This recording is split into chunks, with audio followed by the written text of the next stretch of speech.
All right, this is Honors Algebra 2 Pre-Calculus. We're doing 7.5 in Algebra 2. This is the second video in this section. We're doing complex roots of polynomials. So let's start with the complex conjugate theorem.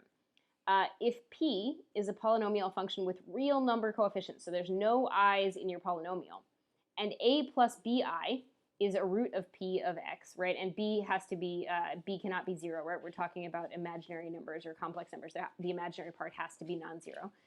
If a plus bi is a root of p of x equals 0, right, then a minus bi is also a root. The reason that this has to be true is because in order for there to be no i's in the coefficients of the polynomial, any imaginary number, or any complex number rather, had to have its conjugate also as a factor so that when the multiplication happens, the i's magically disappear.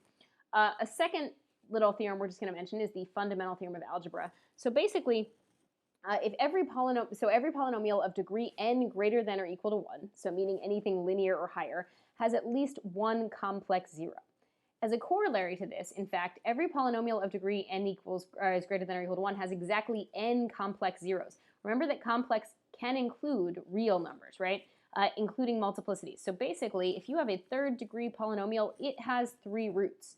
Some of those roots might be imaginary, right? Some of them might not be visible on a graph, but any polynomial of degree n, as long as n is, again, greater than or equal to 1, because n equals 0 would be a constant function which does not have to have any roots, of degree n has n roots, right? Okay, so let's walk through this. The zeros of a fourth degree polynomial function p include 3 with a multiplicity of 2, meaning it happens twice, and 5 plus 3i. We're also given that p of 0 is 1,224. Let's write the factored form of p and also in standard form. So let's start with what we know about p of x. Okay, so p of x, because we know that 3 is a root, right? So the root is x equals 3. That means that the factor is x minus 3, right? That it has a multiplicity of 2 means it happens twice. So we have x minus 3 and we have another x minus 3, okay? We also know that 5 plus 3i is a root. So if x equals 5 plus 3i is a root, then the factor x minus the quantity 5 plus 3i also has to be a root. But because of the complex conjugate, so notice we have a polynomial function with real coefficients. Because of the complex conjugate theorem, 5 minus 3i also has to be a root, which means x minus, in parentheses, 5 minus 3i is also a root, right? We know it's a fourth degree polynomial, so that's going to take care of literally all of my factors. In fact, I'm going to give myself a little bit of space because I used up that top space a little bit. So here's what I know. I know that p of x has to have an x minus 3, another x minus 3 because the multiplicity is 2, an x minus the quantity 5 plus 3i, and an x minus the quantity 5 minus 3i. I also know that there could be a mystery factor here that I don't know, a mystery coefficient that could have been a GCF constant, right? Because that wouldn't impact what the roots are, right? If there had been a 5 sitting out front or a 10 sitting out front. So what I'm going to do is I'm going to go ahead and call that A. I'm going to call that mystery coefficient A. So what I know is if I plug in 0, I should get a 1,224. So I know that P of 0 should be a 1,224. Well, if I plug in 0, I get A, the mystery coefficient I don't know, times a negative 3, because this is 0 minus 3, times a negative 3, 0 minus 3, times, this will be a 0, right? So I would get negative 5 minus 3i, right? Because it would be x minus those things. And this would also be a 0, so I'd get a negative 5 plus 3i. Well, if I FOIL all this out and clean it up, I should be able to solve for A. So I get 1,224 equals A times a 9. That was the easy part. And then I'm going to have to FOIL this, unfortunately. So this piece is going to be first, which is 25. Outer and inner should cancel because that's the point of complex conjugates, right? I get a negative 15i and a positive 15i. So negative 15i and a positive 15i, which conveniently sums to 0. Right? That's the point of complex conjugates. And then I get a minus 9i squared, but we've established in previous sections that I squared is the same as a negative 1. So I get 1,224 equals A times a 9 times 25 plus 9, which is 34. So I'm pretty sure my A should be 1,224 divided by whatever 9 times 34 is. So let's go ahead and lean into the calculator for that because there's no reason to break our brains right now. I make sure the 9 times 34 is in parentheses, and I get 4. So A is 4.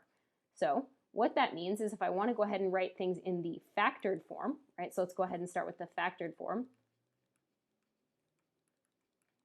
My factored form is P of x equals A, which we now know is a 4, x minus 3, and if you want to be kind of lazy, you could just call it squared because that's what it is, right?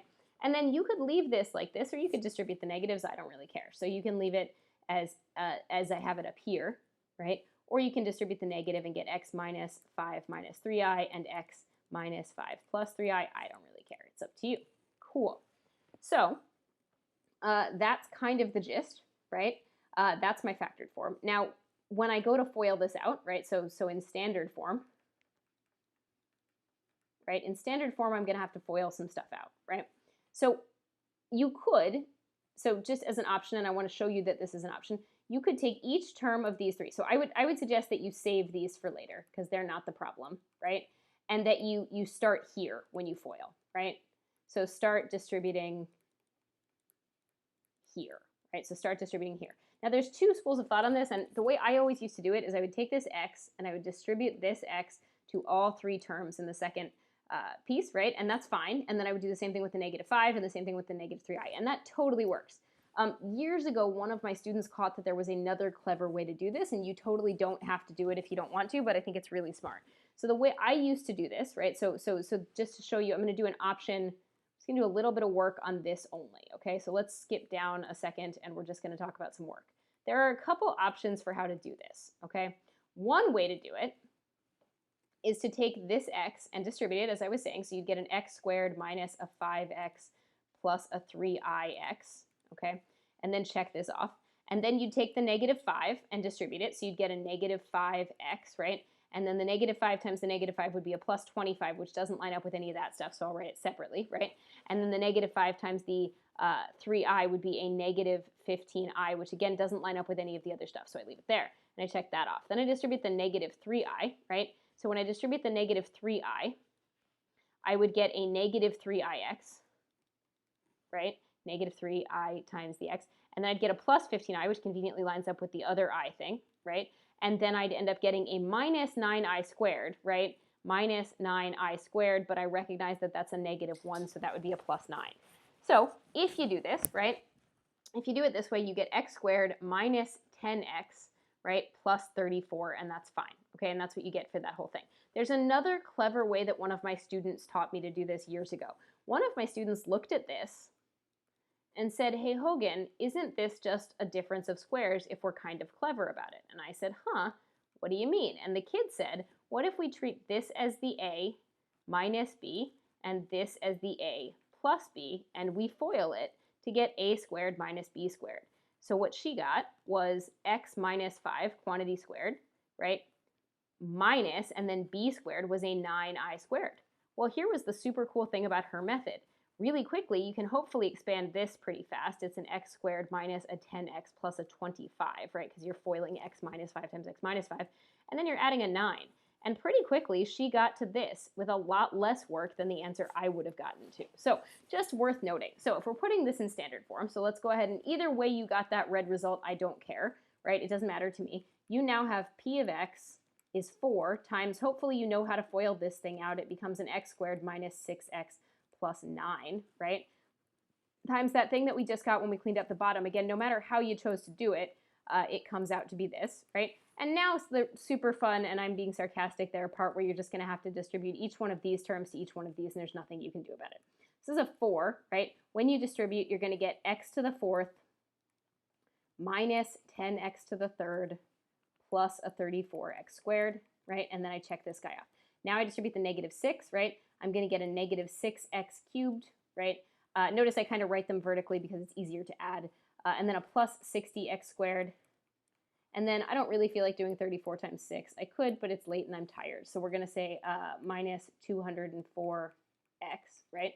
And then I check this off. And then I do the 9. So it's plus 9x squared minus a 90x. Plus, I don't feel like doing 9 times 34, so I'm not gonna. There you go, right? So plus 306. Okay, so all that, And then after I've done all that, I have to combine my like terms and then distribute the stupid 4 that's in front of it, and you can see why this is not a super fun problem, right? So I get that this p of x is 4 times x to the 4th minus 16x to the 3rd. Let's see, that's a 94, and then another 9 would be a 103. That seems to check out. So plus 103x squared minus 294x plus a 306. And then after all that, I still have to distribute the 4, right? So when I put this in standard form, we're just going to skip past all my work. So when I put the standard form, right, I would have to distribute the 4, and I would get that p of x is a 4x to the 4th minus a 64x cubed plus a 412x squared minus, well, let's see, that's 6 shy of 300, so it should be 18 shy of 1200, right? So it should be something like 1182 or something, but I don't know because my brain's tired. So we're going to do this times 4. No, see, because it's, nah, that's not the right number. Oh, because 24 shy. Never mind. Anyway, such is life. That's why we type things in a calculator sometimes. So that's my minus, right, because it's the 294. So my, oh, because it's 24 shy, not 18 shy. Come on, brain. So anyway. And then 4 times 306 is actually not awful, right? Plus 1224. Cool, there we have it, and that's my standard form. So you can see that's super duper fun, and I'm being sarcastic when I say that. This is a really long problem. So you have your factored form, which you were asked for, right? And then you have your standard form all the way down here, and in the middle there's a ridiculous quantity of work. All right, so let's go ahead and try P4. So the most important part on this, to me at least, is that you understand how to set up the factors of this polynomial, right? So the zeros of a third degree polynomial include 1 and 3 plus 4i. You're also given that p of 0 is 50. Write the function in factored and standard form. Okay, so here's what I know. I know that there's a root at 1, which means x minus 1 must be a factor. I know there's a root at 3 plus 4i, which means x minus the quantity 3 plus 4i must be a factor, right? And I also know that the conjugate of this, 3 minus 4i, must also be a factor. So x minus the quantity 3 minus 4i is also a factor. So now I have my 3 factors. I know that p of x is some mystery constant times an x minus 1 times an x minus the quantity 3 plus 4i times an x minus the quantity 3 minus 4i. Right? That's my original setup. I then use p of 0 is 50 to find a. So if I plug in 0, I get 50. So 50 equals a times a negative 1 times, this would be a negative 3 plus 4i times a negative 3, oh, sorry, negative 3 minus 4i, my bad, distributed the negative, times a negative 3 plus 4i. And it would have come out the same either way, but it just would have bothered me. So there we go. All right, so we get 50 equals a times this negative 1. And when I FOIL this, I get a 9, right? Outer and inner should cancel. I get a minus 12i and a plus 12i, which is convenient. They sum to 0. And then I get a minus 16i squared, right? But I squared is really a negative 1. So I get 50 equals a times negative 1 times 25. So a is a negative 2. Cool. So my factored form is done. It's p of x equals a, which is negative 2, times x minus 1 times x minus, in parentheses, 3 plus 4i, times x minus, in parentheses, 3 minus 4i. Great. That's my factored form. When it comes to foiling it out, it's sort of just a matter of gutting it out. Again, start with the imaginary stuff first. So you want to start with this. The clever way to FOIL this, right, that one of my students showed me once, and she's a genius, if you distribute the negative, you get x minus 3 and then minus 4i, right? So this is your a and this is your b. And then this becomes x minus 3 plus 4i. That's your a, that's your b. So this is a difference of squares, right? This is a minus b times a plus b. So if you see that, it's great, or you can gut it out and distribute it. But if you see it, it's just a squared minus b squared. So you're going to get x minus 3 squared minus this 16i squared. So you're going to get x squared minus 6x plus 9 plus the 16, which is how we get x squared minus 6x plus 25, right? So that's what this becomes, right? That's the clever way to FOIL that out. Once you know that, your p of x is a negative 2 times an x minus 1 times that ugly trinomial, right? And then I'm going to go ahead and distribute this thing first, right? I'm going to save the GCF for last. It's always easiest just to do that at the very end. So I'm going to get that this is a negative 2 times, when I distribute, the x becomes an x cubed minus 6x squared plus 25x. And the minus 1 is exactly what these factors are, but just with opposite signs. So negative x squared plus 6x and a minus 25. So I get that this is a negative 2 times an x cubed minus 7x squared plus 31x minus 25. When I distribute the negative 2, I get my final answer as p of x is negative 2x cubed plus 14x squared minus 62x plus 50. You'll also notice that the last number I get, this plus 50, should be my p of 0, right? Because if I plugged in 0, all the x terms are gone, and sure enough, I get a 50. And the same thing was true over here. After all that math, if I plug into the very end, my p of 0 should be that constant term. All right, so last two problems, we're going to go ahead and do two word problems that obviously won't have complex answers because when you're talking about real-world problems, you don't have eyes. So Jasmine is a manufacturing engineer who's trying to find out if she can use a 12 inch by 20 inch sheet of cardboard and a 15 by 16 inch sheet of cardboard to make boxes of the same height and volume. Is such a pair of boxes possible? Okay, so let's look at what we're talking about here. We've done this before where we have the sheet, right? And out of this sheet, so let's go ahead and say that this is the 12 and that this is the 20, and I know that that's in no way drawn to scale, but you'll survive, right? We cut the little X corners out, right? So we're trying to make those open boxes, right? So we cut these little X corners out, right?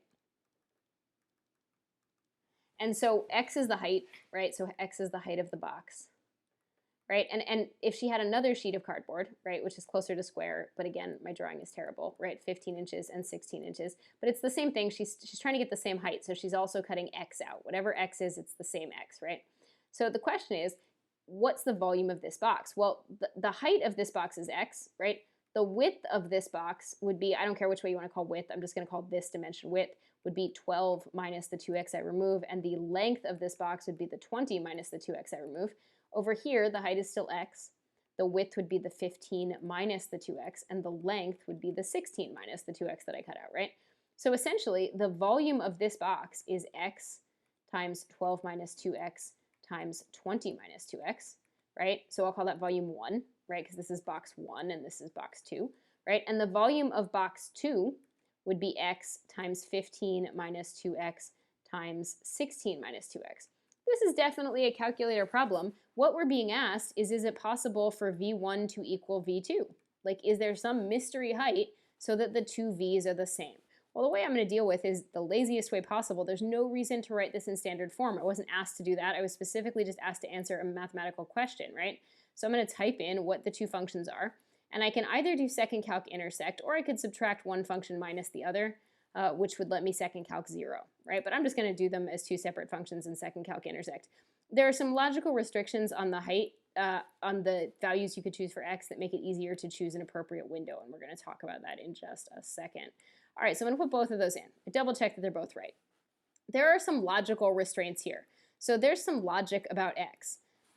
If I'm cutting the same amount of each box out, x can't be bigger than 6. In fact, it can't even be equal to 6. So x has to be positive, but it has to be smaller than 6. And the reason I say 6 is because 12 is the smallest side, right? 12 is the smallest dimension on either box, right? See, the 12 is the smallest. I know it's not drawn to scale. So I can't cut the box in half. Like if I cut the cardboard in half, if I cut 6 inches out of each side, I've literally cut it in half. It's not a box, right? So the logical restriction here is that x has to be between 0 and 6. Once you know that there's that logical restriction, right, that it doesn't make sense to pick anything bigger than 6, you can choose a window that's going to try and fit, and you can see if you can figure this out so that you can get a reasonable dimension. If you're having trouble figuring out what would be reasonable y values, you could just take an easy number from 0 to 6. Like I'm just going to take the number 1. If I plugged a number 1 in, I'd get a 1 times a 10, right, times an 18. So I'd get a volume of 180 if I plugged a 1 in. So when you're picking your window, right, I see that my window only makes sense from x is 0 to 6, because anything after that won't make logical sense in the context of the problem. I know that it doesn't make any sense to have negative y values, right, and I just picked a random sample and got a massive volume that was like 180, right, so it probably makes sense for me to go ahead and go up to like 300 and just see what happens, right?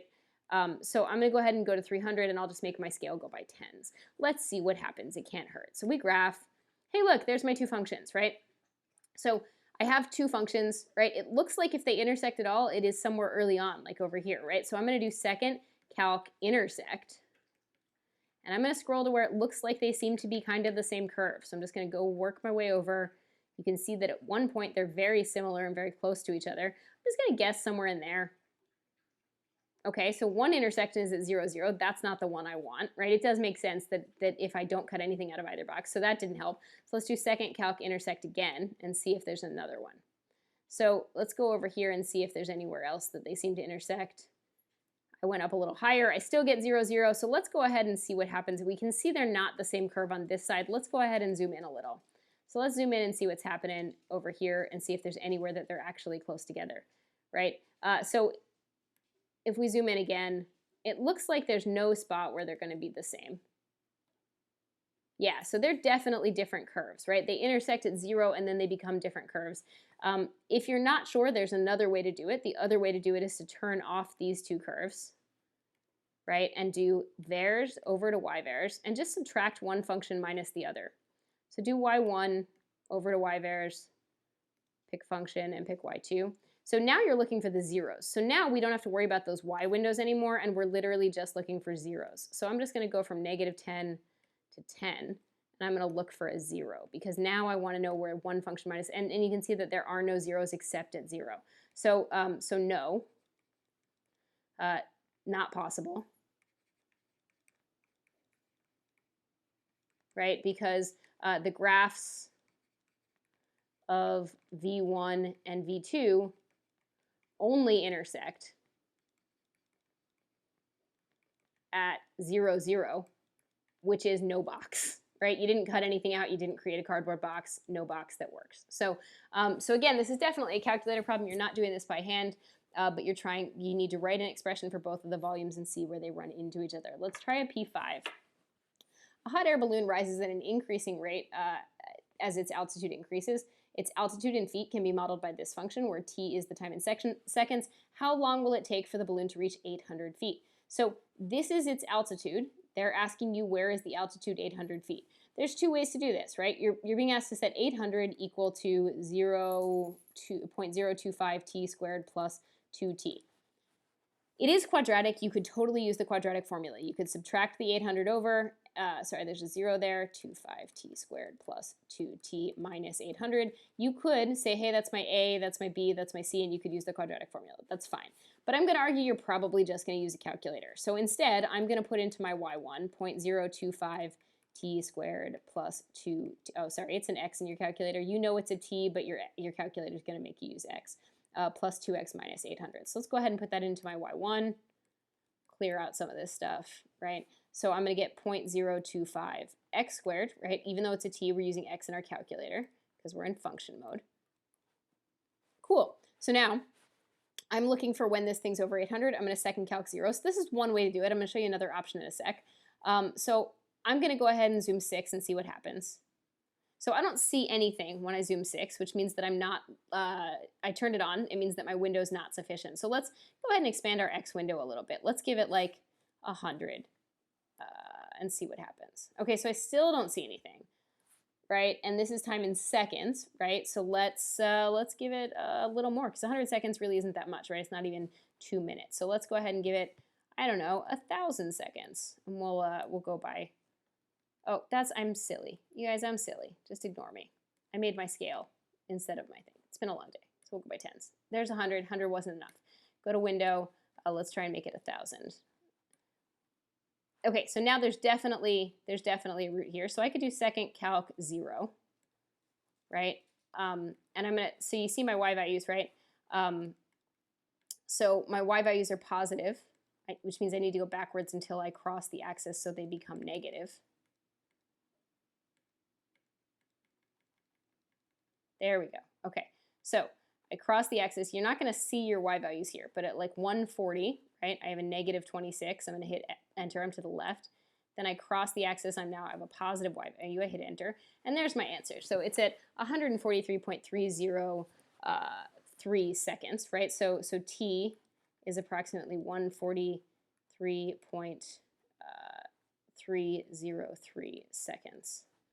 right? Now there's another way to do that. If you don't want to do second calc 0, the other way to do this, right? So just to show you another option, the other option is to put your altitude in as y1, so 0.025x squared plus 2x, and the altitude you want to find as 800, and then instead of second calc 0, you could do second calc intersect, right? It doesn't matter which of those you pick. So if you chose to do it that way, it's the same exact skill, it just looks a little bit different. So if I do that, I need to make sure my y window is near 800. So I'm going to go ahead and make my y window like negative 700 to 900, right? I just want to make sure I can see 800, right? And I'll just go by hundreds because I'm lazy. And we already saw, we know where the x max is supposed to be. We know where the value is supposed to be. It's 143, so I'm just going to go to 200 and cheat a little bit. If I graph, you'll see right there, that's my second calc intersect. So I could do second calc intersect, and if I scroll up to where the two curves intersect, first curve, hit enter, second curve, hit enter, and then there you go. And it's the same answer, right? So either way, you get the same value. So keep in mind, most of these word problems are going to use calculators. Also, when there are word problems, you shouldn't be getting answers that have i's. You shouldn't have imaginary numbers when something's a word problem, because even if you did, it wouldn't make sense in the context of the problem. So for instance, we saw that this thing had no real roots, right? But this is going to have roots. It's just not going to have any that make sense in the context of this problem, because in this problem, you had to have an x that was between 0 and 6 logically. All right, that's it for Chapter 7.